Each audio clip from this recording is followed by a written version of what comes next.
Welcome. Well, you're at home with Jim and Joy, and you are an important part of our EWTN family. We want to wish you a blessed Advent. This is Thursday in Advent, and a blessed Advent to you in the first week.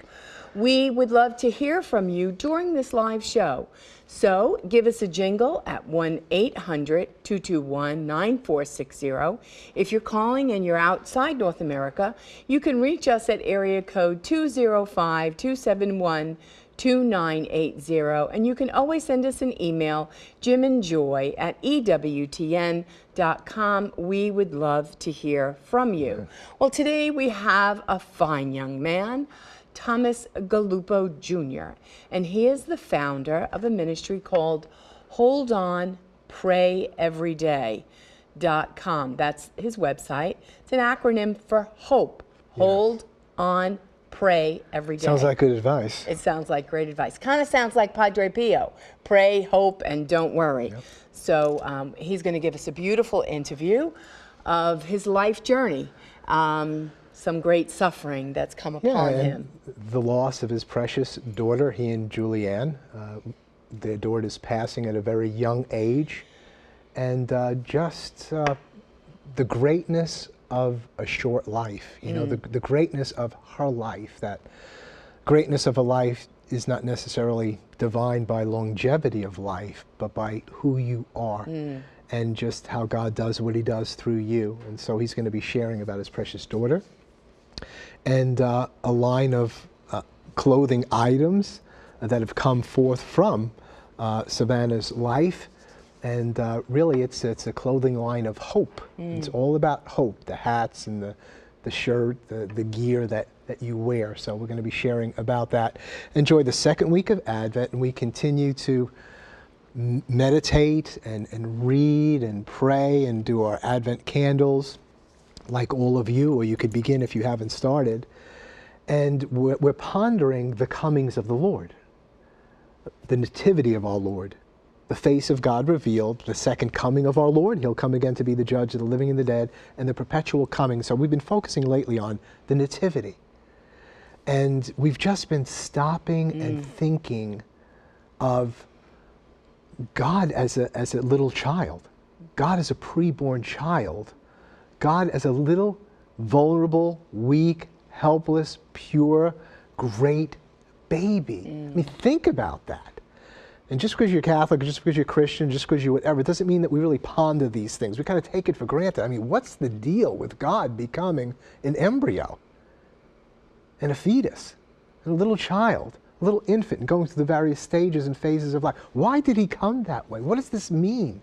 What was it like for Our Lady to ponder him, to ponder his body, to ponder his face while he was yet in the womb? And then finally, Christmas, the nativity, the coming forth of this child, not even in a house, but perhaps in a cave, laid in an eating trough. And yet the eating trough, the manger, becomes this most beautiful thing during Christmas, because any place where Christ comes and is there becomes something beautiful, whether it's a cross or an eating trough or a cave. The ugliest of things, the most brutal of things, if Christ is laid there, they become beautiful. Let's ponder what it means that Christ came to us so small. I think of that song, A Little Town of Bethlehem. There's a line there that says something like, the hopes and fears for all the years, they're met in you tonight. In this little baby that was born to sacrifice, to give his life, that we might have life.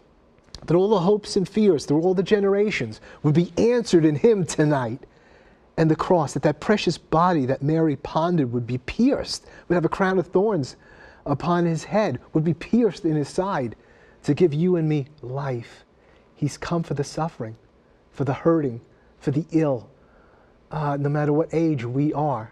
And he's come to conquer death and to dry every tear from your eyes and from our eyes. And that's the message of hope. And it is. And what has been helpful on our first week of Advent, as we've been journeying, is to do our daily readings, you know, to follow it through with the church. And it's been wonderful to some of the reflections that we've read have been about Mary and how she had to watch how she had to wait and to pray to our Blessed Mother to say, help us to make this the best Advent ever.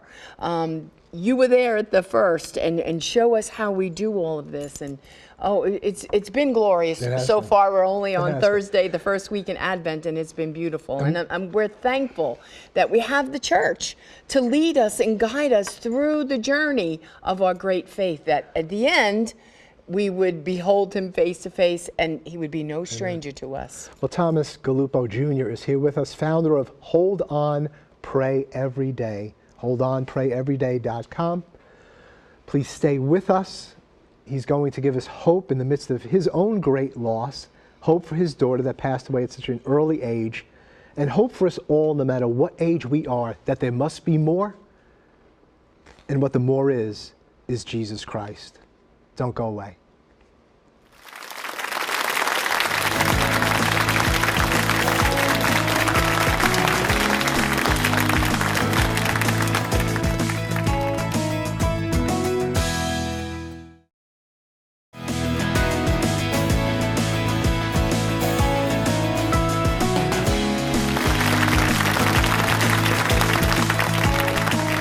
Welcome back. Well, you're an important part of our EWTN family, and we're delighted that you have tuned us in and welcomed us into your home. If you have a question today for our guest, Thomas Galuppo, we want you to give us a jingle during the live broadcast at 1-800-221-9460.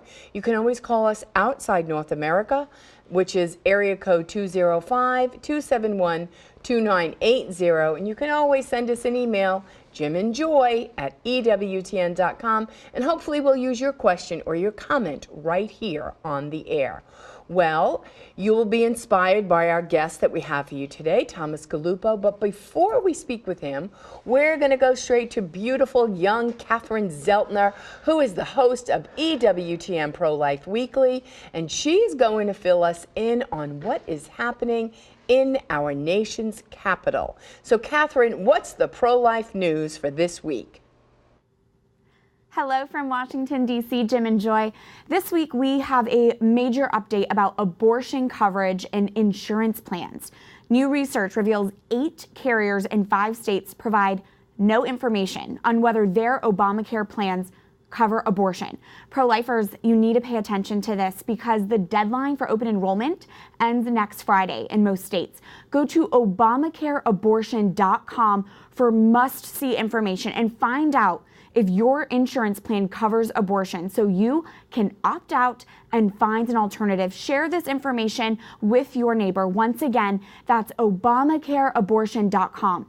Also tonight, if you tune into EWTN Pro-Life Weekly, we have a story about the life and death of a Catholic priest who inspired many with the way he suffered and lived in the final stages of his life.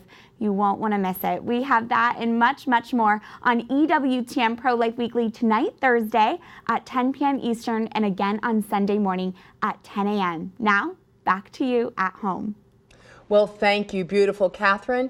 Well, right now I bring to you a young man whose name is Thomas Galuppo, and he is the founder of Hold On Pray Every Day. You can go to his website, holdonprayeveryday.com. He's Thomas Galuppo Jr. His father would want you to say that. I'm a junior, James Joseph Francis Pinto Jr., so yeah. Juniors are important. We're glad you're here. Thank you. Well, we want to welcome you to At Home with Jim and Joy. And Thomas, what we want you to do is we want you to share, let our family know a little bit about your journey, who you are, all that has happened in your short life to bring you to this place and to be the founder of this ministry, Hold On Every Day. So why don't you share with our family at home? Okay. So my name's Thomas Galuppo Jr. I was born and raised in Union, New Jersey, to my mother, Rebecca Galuppo, and my father is Thomas Galuppo Sr. So, like I said, born and raised in Union. So if anybody from Union, how you doing? Well, you know, I don't always call our guests before the show, but I did call you, so we had a little conversation, and I didn't realize you were from Union, New Jersey. We're from Jersey as well, North Bergen and Guttenberg. And I said, well, I went to school in Union, New Jersey, Newark State College, now Kane College. You said And now Kane University. was Kane University. Yep. And so you went to Kane University, and you were a health and phys ed major. I'm a health and phys ed major, and so it was just really neat to get together with one of the guys It's a from small world. our place. Yeah. Yeah, so like you said, I went to Kane University. So now I currently work at a YMCA. My title is Director of Healthy Living, so I oversee health and wellness. So people working on the fitness centers and personal training and nutrition and that kind of stuff. And then I also oversee youth and teen, so that involves the kids basketball, soccer, gymnastics, even ballet, tap, and jazz I oversee. So all that kind of stuff. The YMCA has been, for us, like really, when we came down here from New Jersey, we got tied in with a local YMCA. It's a wonderful place. We got Family of the Year at the YMCA. We did. Oh, yeah. But the day we got Family of the Year, one of our kids pulled the hair out of some other Somebody kid. So on the it was slide. great. It was They like, awarded us Inevitable. the Family of the Year thing before. And at our YMCA right now, it's interesting. I don't know if you do it in New Jersey or if you even can, but there's a large bowl as you go out, and it has all these different color pieces of paper, and you pick out any one, and it has a Bible verse. Oh, wow. Yeah, and I picked that one and it said, take my yoke upon your neck and learn from me, for I'm gentle and lowly of heart, you'll find rest for your soul. So it's great when YMCA's really moving the Christian way. But thanks for helping to oversee one. Oh, you're welcome. Yeah, so it's like I said, it's definitely I've been there since I was 17 years old. I started as a 17-year-old kid teaching soccer and working as an after-school counselor, and then I loved it so much I turned it into a career. So that's kind of where my life has taken me there. So moving on a little bit, the reason I've started Hold On Prayer every day and why I'm here today is to talk about the story of my daughter. So in July 15, 2015, my wife and I gave birth to my daughter, Savannah Galuppo. Unfortunately, my daughter was born with complications at birth, which she suffered some loss of oxygen, which affected areas of her brain.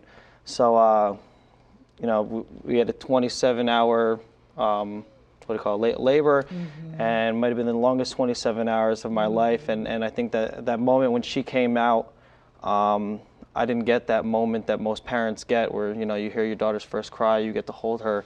When she came out, there was no cry. She was bluish, she was purple.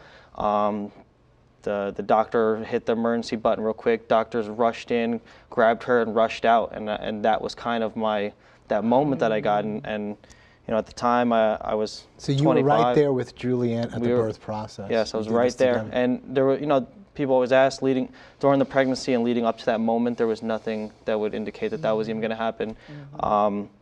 From what was told to us, that happens to one every 2,000 births, and there was no cord around her neck or nothing anything like that. It's just birth itself is traumatic. If you've had kids, you understand that, but that's kind of what happened. And so as soon as she came out, they rushed her to the NICU, and she was placed on a cooling bed. So the cooling bed, what it does is it brings her body temperature down and almost slows down the brain, so it'll stop any further damage. It's almost kind of like, you're just putting her body in stall, kind of slowing everything down, and she did that for 72 hours. So she was put on ventilators to help her breathe. So, as a new father, and how old are you and Julianne at that point? We're 25. Both 25, yeah. So as two young parents, that shook our world.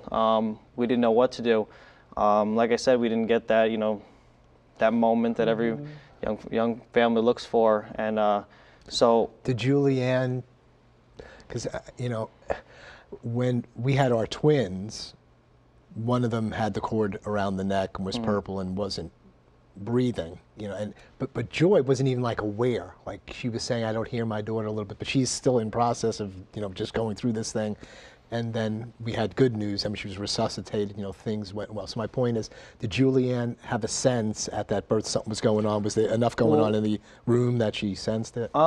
Yes, I remembered at that moment when she came out. I've never been through that before, so the whole thing from start to when she came out was crazy for me as a 25-year-old. Right. And when she came out, and the things were flashing, and Julianne, I just remember that I just have her voice in my head screaming, "Why don't I hear her crying? Why don't I hear her crying?" And I guess that's when it hit me too, like she's not crying, and I look and I see that she's on the table and they're trying to resuscitate her, and they bring her right out to the NICU. And you know, it's a crazy moment anyway, and just to how it kind of played out, I was lost. We didn't know what to do. So, like I said, she was put on a ventilator. She was put in that cooling bed for 72 hours to try to almost preserve her brain and not give any further damage. You know, she slowly, she did have some seizures that was stopping her breathing. That's why she remained on the ventilator. They were able to slowly wean her off. You know, At this time, do you have your family and your wife's family around you for support? Yeah, or you know, where were they? I had, you know, my dad and her dad, they were in the waiting room, and there wasn't that run out and she's here. It was, I remember I ran out to them and I kind of told them what was going on, and I had to run back in. Wow.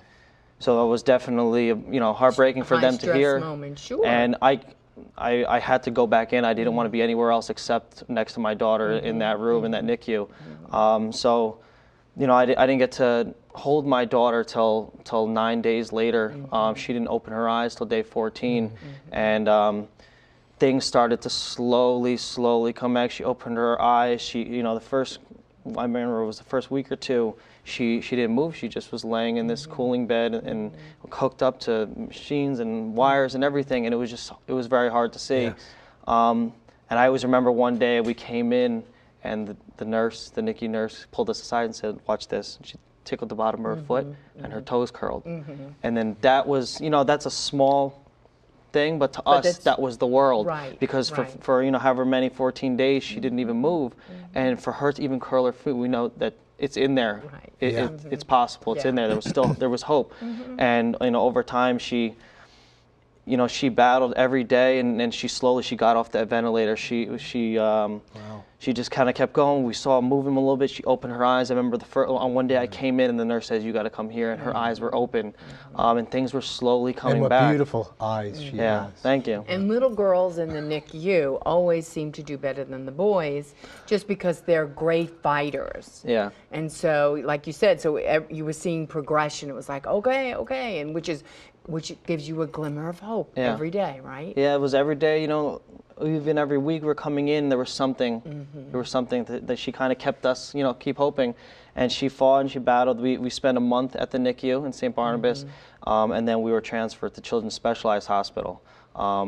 Children's Specialized Hospital in New Brunswick. It's right by Rutgers. If anybody from New Jersey is familiar with that area. So she went directly from one hospital to the Specialized. Yep, she went right from the hospital. NICU in St. Barnabas. They kind of escorted us right to Children's Specialized.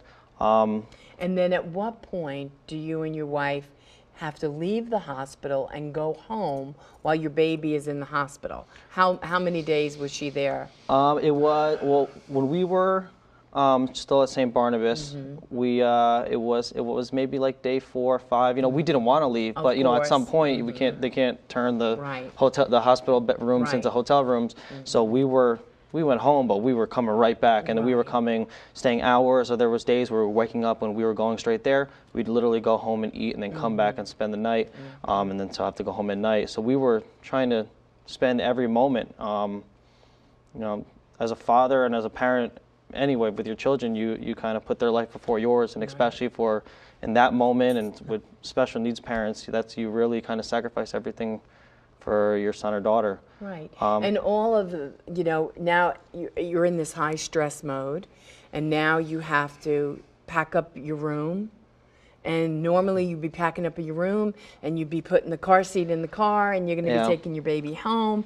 And so like that whole scene isn't happening. That was extremely hard. I remember Julianne and leaving that day, and we were not leaving with our daughter, and that was hard. She cried the whole way home. I could barely drive the car to know that we were leaving the hospital and she was still there. Right. So it was extremely hard, and then when she was in Children's Specialized, kind of the same thing. So at that point, she obviously had her extended time off of work anyway, so she was staying at Children's Specialized Hospital all day. At some point I had to go back to work, and I was working all day, and then I was going at night, and I was staying till 1, 2 a.m. at night just to be there.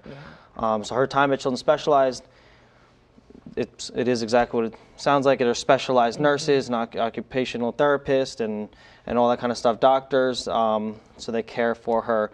So she wasn't able. Some of the things that affected her was she wasn't able to swallow. So she ate through a G tube and then eventually a GJ tube, which it was a tube that went directly into her stomach, right through into her small intestine. So she ate fluid. You know, it pumped the machine, pumped her food right into her. She did not cry. She had limited range of motion. She had, real tight muscles. So this is all from the impact of oxygen deprivation and hitting various centers or places in the brain. Areas of the brain, yeah. And you don't know well, I guess they were learning more about what might be impacted, and you find out more, I guess, as you go along, positive and negative. Yeah. So they did MRIs and all that, and they can see, brain scans. They can see which areas were affected, and it was kind of explaining why, certain areas, why she was unable to do certain things. However, I like to always say it was like,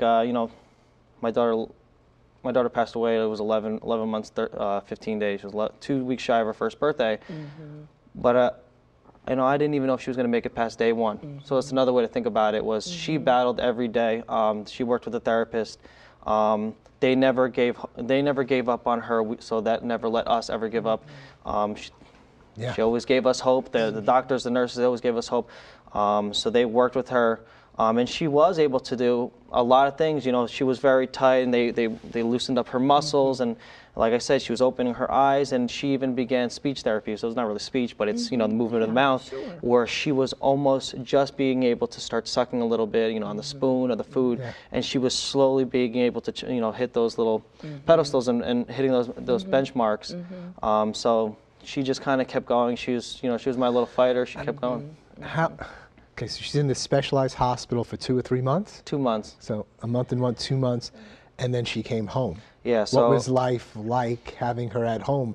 How was she cared for? How did you guys go on with your lives and work?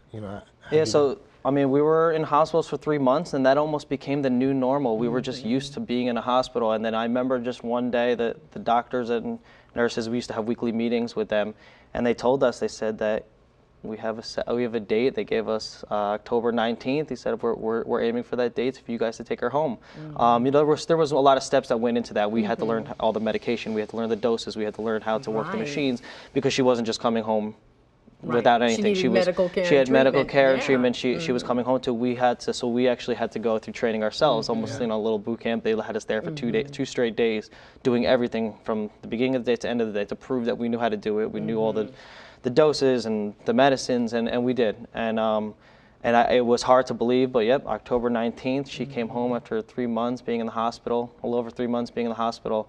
And I remember I just couldn't believe it, because you hope in the future that day is going to come, and the day came. I still didn't believe it. And I remember getting in that car. We put the car seat in the back, and Julianne sat in the back with her. I did not leave the right lane of the highway all the way home. I was so scared. I might have broke 35 miles an hour all the way home. And my parents were at home. They had signs waiting for her, and that was such a an uplifting day that she finally was able to come home. When she did come home, we did have an in-home nurse that stayed with us during the day. Because I was already going back to work. Julianne was eventually going back to work, so they cared for her during the day, doing the the doses and the medicine and the feeding and all that, caring for her. And then we also had the therapist. When she was in Children's Specialized, she had all those therapies. We had therapists just coming to the house. So it was almost like they picked up the house and just brought it to our house. At least we're home now with her. And then overnight, the therapist and the doctors leave, we have her. Right, which that happened to our son-in-law and our daughter. And, they had to do the training and all this, how the son was monitored. Jude was monitored during that time, and it was like, so my son-in-law said, so basically you're telling me I'm not going to sleep for the next 6 months, right? Yeah. And so what was sleep like for you? When we first came home, she was on a feeding schedule with a monitor that pumped the food in for her. She didn't it just went right into her stomach. So that had to be, changed and cleaned, and we had to keep, and that was every other hour. So somebody had to get up every other hour to do that. Also, it was every other hour. She was on seizure medication. She was on all these different medications, and it was a crazy schedule. Literally every hour, every other hour was something that had to be done. So even throughout the night, that had to be done too. Thomas, let's pause here for a moment. Speaking with Thomas Galuppo Jr. founder of Hold On, Pray Every Day. It's holdonprayeveryday.com. Plenty more to come. We'd love to hear from you. Join the conversation of the message of hope, how God can take every evil and turn it into a good. He could take the curse and turn it into blessing. He could take death and turn it into life. Hold on and pray every day. We'll be right back.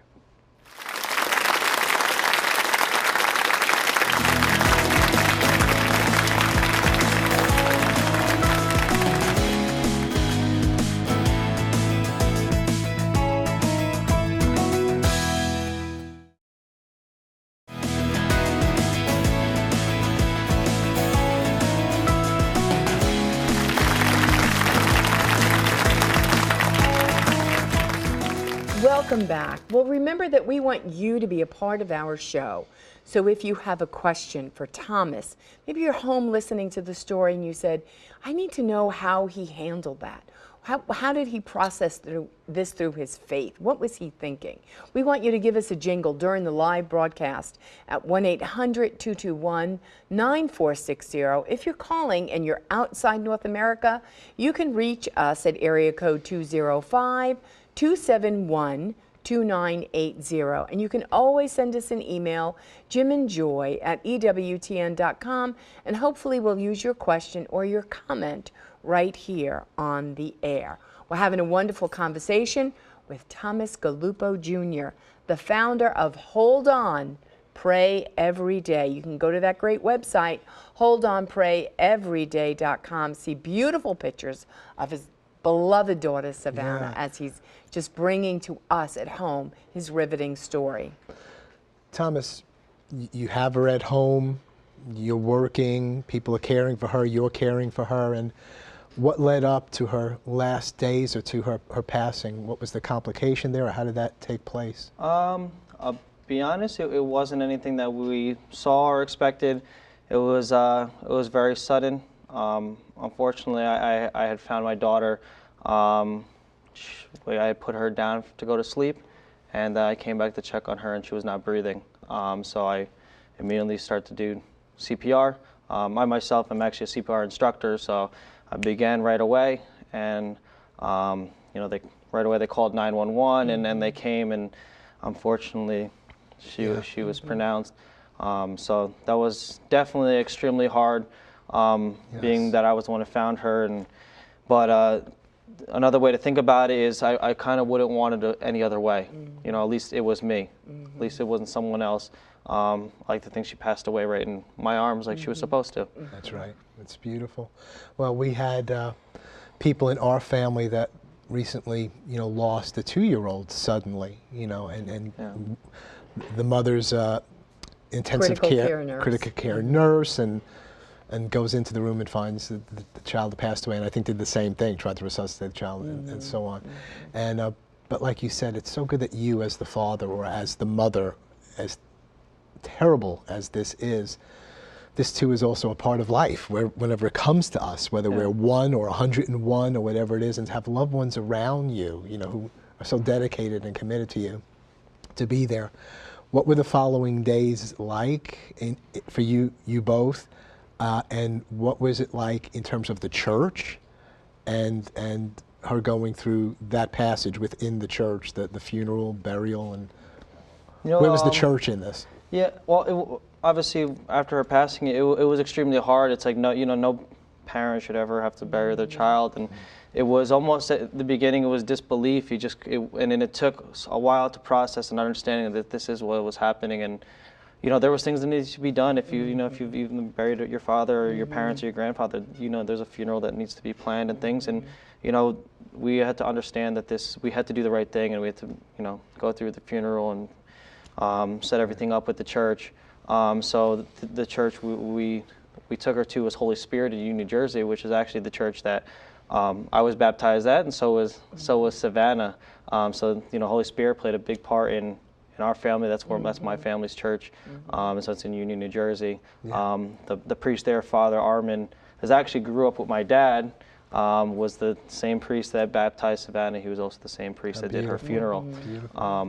And then actually, the Comfort Circle, he was actually the priest that married me and Juliana also. Wow. So the church, and especially Father Armin, played a big role in our lives. I mean, the Holy Spirit has seen both of us. We actually both got baptized there from little kids all the way up until marriage, and I even saw us at our lows, and then even saw us at our highs when just recently. Yeah. So. And that's the beauty of the church, because it's the life of the church.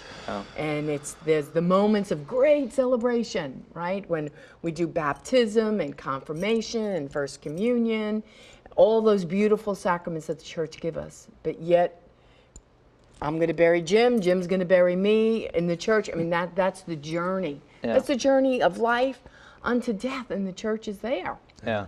For strength, for support. You had the whole community, right? I mean, how important exactly was the church community to you? Extremely. I mean, I based the whole company off of Hold On. I've been praying every day, and Julian and I really during the whole time we've been during Savannah's life and after, it was a lot of prayer, and there would be so many times if I was passing a church or Holy Spirit or any church, I would go in, and sometimes just sitting by yourself in the back of the church is sometimes you need that. It's a very clearing moment to think and to talk to God and say a prayer, and I feel like it's very cleansing. That's beautiful. And we did that a lot. So they have the candles in the back, and we light a candle for Savannah. So something I've said in the past was like, before Savannah, I was 23, 24, and I kind of lost my way. I was, in my 20s, and your 20s are your selfish years, and I was going out and doing whatnot. But Savannah coming into our lives changed us forever. And I always say she taught me more in 11.5 months than I learned in the 25 years before she was came into our lives. That's a profound statement.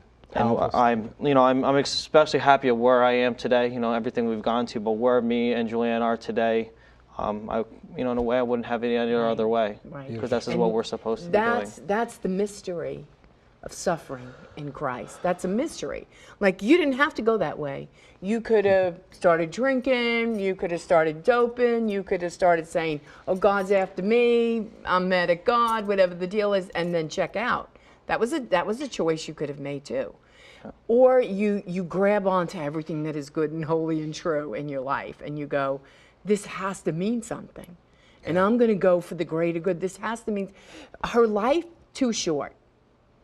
Is this one of the greatest sufferings you'll ever encounter in your life? Hope so. Probably so. Yeah, there's that quote, it's, a life's not measured by the days, but the impact it leaves on earth. Right. And I feel like, she impacted my life and Julianne's life, but the community around us and people that followed her journey, with social media today, we were always putting up pictures of Savannah.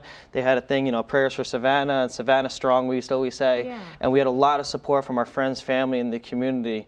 So it was good to see that. What it does for families, what it does for every pregnant woman, because we all assume, and we assume wrong, but we all assume I'm gonna have a great pregnancy, everything's gonna go great, I'm planning this and this and this, but we don't know what tomorrow brings. Nobody does, and so we assume that, and so when it is going right and it is working, you grab on to say, it could happen to me. Yeah. Joy, it could happen to any of us, right? Email, Joy. It says, I can't imagine the pain of losing a child. Were you ever angry with God during your daughter's illness? And if so, how did you overcome it? And this is Jenna from Warwick, Rhode Island. At first, it's nature. You look up and you say, God, why me? I mean, that's nature. It's like, why is this happening? But I knew that there had to be more to what was just happening. The way I like to see it is this all happened for a reason. My daughter came to this earth, to teach us a valuable lesson of strength and love, but most of all was hope. What you're saying is like incredible, that God gave you that sense, that revelation. Sometimes it takes people many years, if they come to it at all, to say, there's a purpose in this. She's a gift to teach us something. Her life was profound. That God brought you to that place. It's such a blessing in your life. I just want to pause and say that. And it doesn't mean that other people are less, they might take more time to get to that place, but that God's given you that revelation. I'm sure you still grieve. Yeah, definitely. It's definitely hard, but you know, I always say this: is pain and struggle, hardships. That's universal, and so is hope. Okay. Yeah. You know, but there's always, you know, hope for the next day, hope for more to come. Well, tell us, take off on hope. You know, and hope. You know, hope is a yearning for something more. Yeah. And for us as Christians, as Catholics, hope is the yearning for the kingdom of God to come, where there is no more death, there's no more sorrow, there's no more pain, there's any such thing. The old things have passed away, the new has come. Isaiah says, in this kingdom, no longer will a child live for but a day, and a man not fill out his time, but like 100 years or whatever it's going to be, or 1,000 years, will be like nothing for us. I mean, there's something else coming. Is that the sense of hope? God's, and even in this life, this is a bad deal in a lot of ways. Is this God's will? I mean, does he want us to pass away so young or at all? No, he really doesn't. But then it gets very theological. The fall, sin, Satan. Yet even this God can redeem. Hope. And you felt so strongly about it. You've created a line of clothes or apparel. Tell us about what you're doing to get the message out. Yeah. So you know, after her passing, and I felt like, you know, after her pass, like I said, it was very hard on us, but I felt like I said, that there was something behind this, and I felt like I needed to do something. So I wanted to turn, you know, my negative into a positive, turn this, you know, Savannah, like I said, Savannah, I felt like this was this was her purpose to come here and spread this message, and I felt like I had to now live out my daughter's message. You know, my daughter might not be here, but I feel like she's living through me. So now I have to live this extraordinary life and spread this message to people and inspire and motivate and just, you know, spread a positive message of hope and prayer to people that are going, especially people going through difficult times. Right. So you know, we've gotten a lot of, I don't know what you call it, response to it. I mean, people can relate to this. And like I said, it's hope. Pain is universal. You know, my story is personal to me. But everybody and else I like what you say, you know, can I mean, relate to there's it. so much. I mean, I could just go through my day today and what we've seen and heard of people hurting, you know, whether it's little children or a guy just trying to do his work. A friend of mine who's so important in my life, you know, fell off a ladder. His name's Rob. I want people to pray for Rob, dear person in my life who brought me closer to Christ.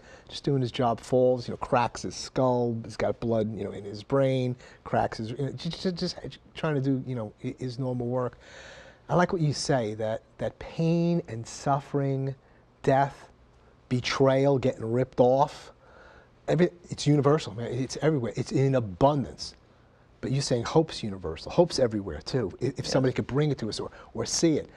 I have to hope for my friend Rob and pray for him because he's like incapacitated in there, and he was a big hope in my life. Yeah.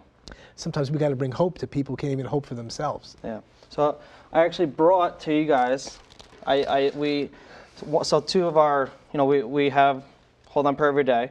So you see H.O.P.E. Built into the word hope is an anchor. The anchor is seen as a symbol of hope for its ability to hold strong even during stormy waters. Beautiful. So Love it.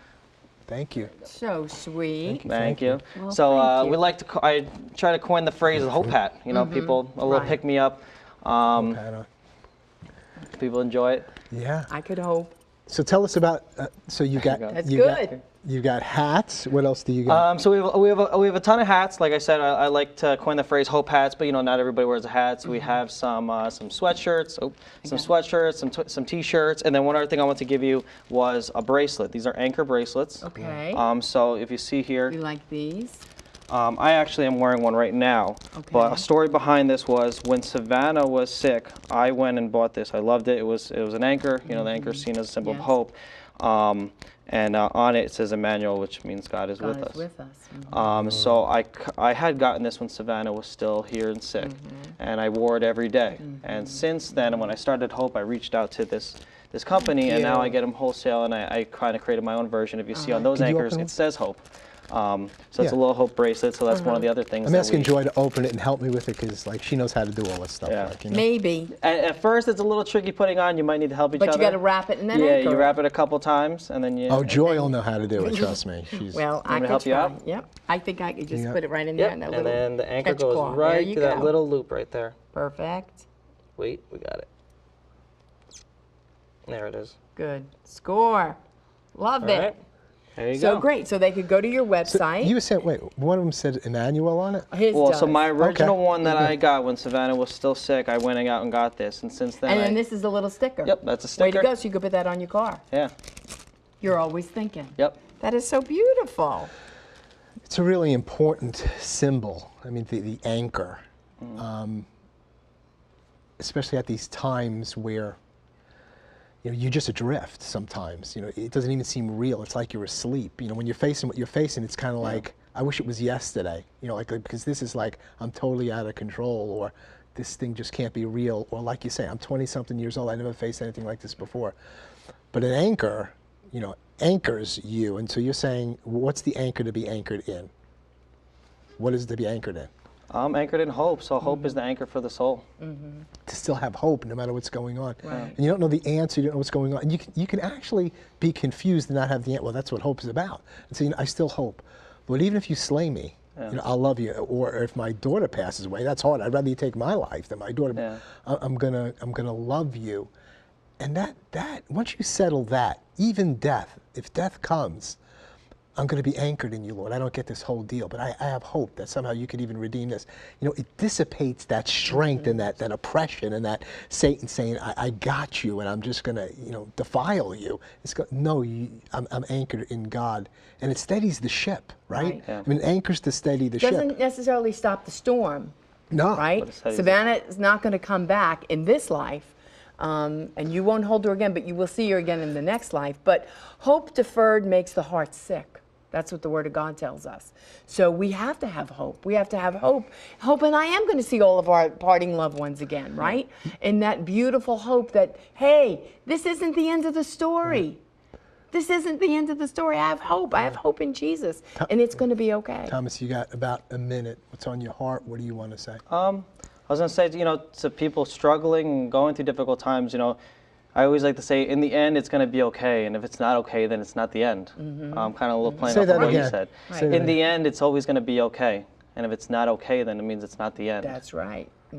So Because Jesus is going to be in our end, and He's going to make Things it will be all okay. right? Well, Perfect. let's conclude our time there. It's been a real blessing to have you. It's great to look into your face and to see Savannah in your face, because she has such a beautifully haunting face. I know from seeing her face, I mean in the best sense, I know seeing her face, I could see her face so clearly everywhere I go. And I've said, Savannah, would you pray for this time, and would you be my friend? Because I want her blessing. I believe that she can bless us. So thank you for sharing, Savannah. Thank you for the line of apparel that you're Thank you putting guys for out to having spread me. the I really message appreciate it. of hope.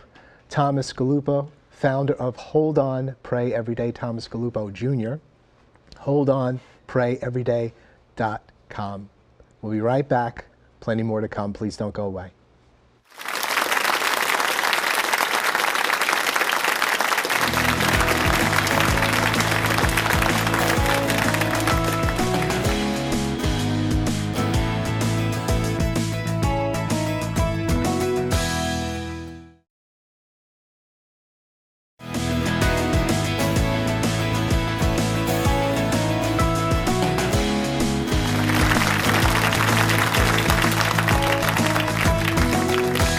Welcome back. Well, you're an important part of our EWTN family, and you may not know this, but you can join us live right here on At Home, and you could be a member of our studio audience. We certainly would love to have you. So maybe you're thinking in the new year, as you're making your plans, you might want to put EWTN as a pilgrimage in your new year in 2018.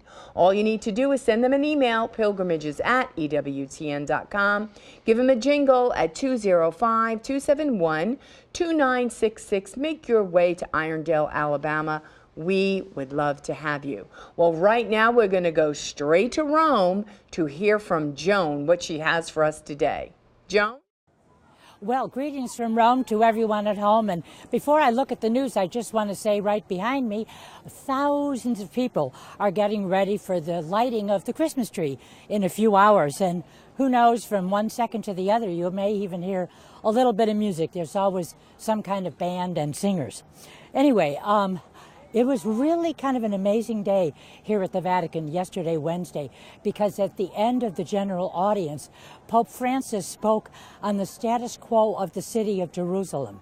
And he did this hours before the U.S. president was expected to announce, and did announce, that the U.S. says that Jerusalem is the capital of Israel, and it has the intention in the future of moving its embassy there from Tel Aviv to Jerusalem. Now, the Pope intervened on this question, and he expressed his very deep concern for the situation that has been created in recent days.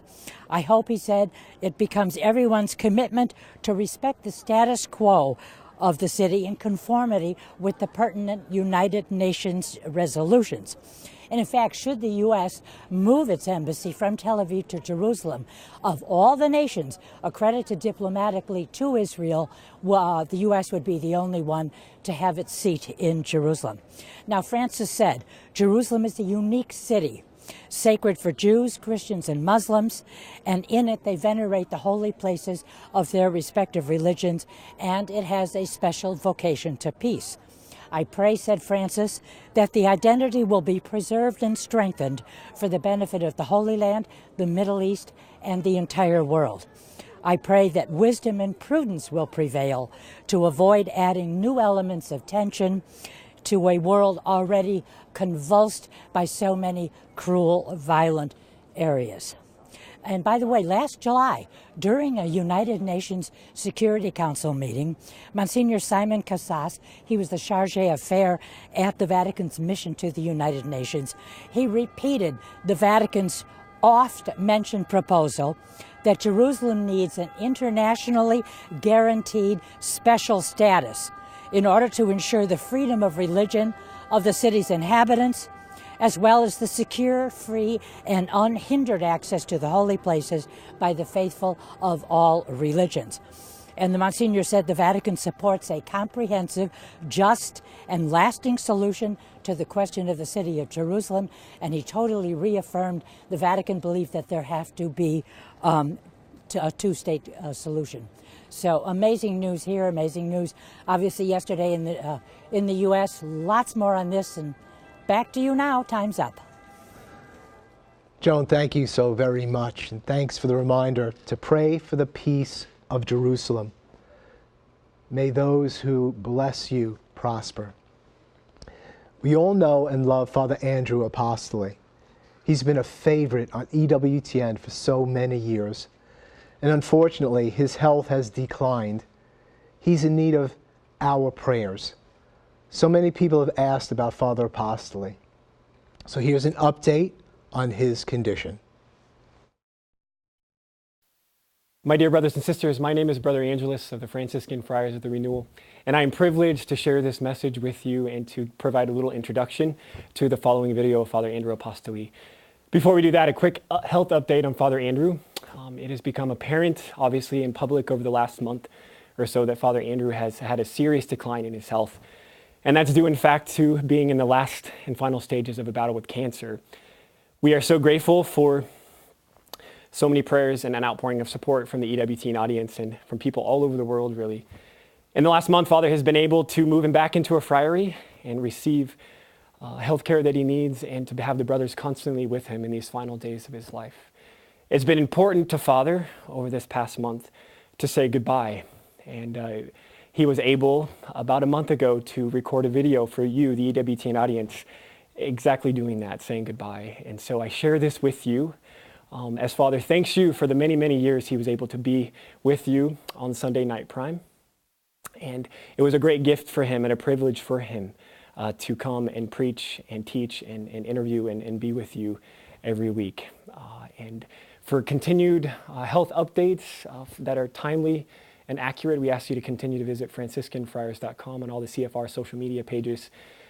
And we all pray together, and we pray that God will continue to be present to Father Andrew in his final days. Thank you, and God bless you. Brothers and sisters on EWTN, the EWTN family, it's a wonderful family. I wish you the Lord's peace. And you may have noticed that over the more recent months, actually about a year now, I've been having a little bit of a general decline in my health, lost weight and so on. So I don't know how much longer I'll be able to carry on the filming for EWTN, which I love it. I do love it. I don't want to, have to step down, but that's not necessarily my choice. If the Lord makes it His choice to tell me what to do, and by His divine providence, I do hope you continue to watch the wonderful programs that EWTN prepares, and also to support them. Mother Angelica had said that it was very important to support EWTN so that the message of evangelization can get out to the whole world. Okay, they produce so many wonderful things. I encourage you to continue to support EWTN and the different programs that they will provide so that you can learn your faith. There are wonderful programs on EWTN teaching you your faith, and that's important. Well, what an absolute gift we've been given, especially to see the blessed face of Father Apostoli. We've been called to pray. Pope Francis speaks about accompaniment. We want to accompany Father Apostoli, who has accompanied us through all these years. Let us hold on, let us pray, let us believe in the gift of everlasting life. God bless you and all of your loved ones. You're an important part of the family. You're always at home with Jim and Joy. Bye now.